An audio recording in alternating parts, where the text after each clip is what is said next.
But before we start, please take a moment to give this video a like, subscribe to Happy World, and hit the bell so you'll never miss these great stories. After being holed up in her home for an unusual amount of time, a woman's family became concerned about what was going on inside. Cops were called to do a welfare check on the mother and her 10-year-old son. When they walked in on her in bed with the boy, which only got worse by what they found around them. It had been a while since anyone had heard from Summer Leanne Hyatt, who wouldn't answer her phone or door at her home in Arkansas. The 32-year-old mother had become reclusive in recent days, which was atypical for her, especially since her son hadn't been seen either. With no other options and desperate to know if the two were okay, Saline County Police arrived at the home on April 13th to simply check on them. When they found a bedroom scene they weren't exactly expecting.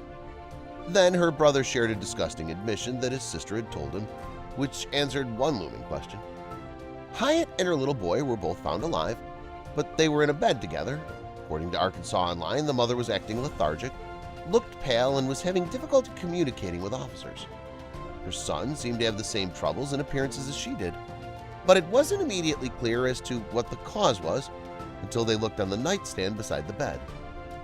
Investigators noticed 2 open medicine bottles, which the pair had presumably consumed. However, that was only after taking about 50 Xanax, according to what Hyatt's brother told police based on his sister's admission to him. The mother and her son were rushed to the hospital where they're recovering from the terrifying ordeal and finally able to talk to cops.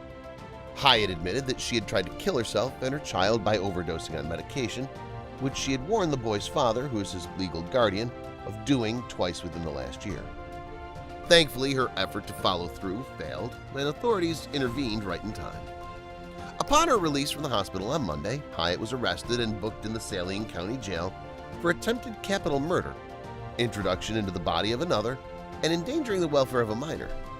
It should have never made it this far, and that close to death for her child, since the mother had warned of her suicide and proved herself to be an unstable person. Thankfully, the boy pulled through and lived to see another day, but he'll have this disturbing memory of his mother for the rest of his life.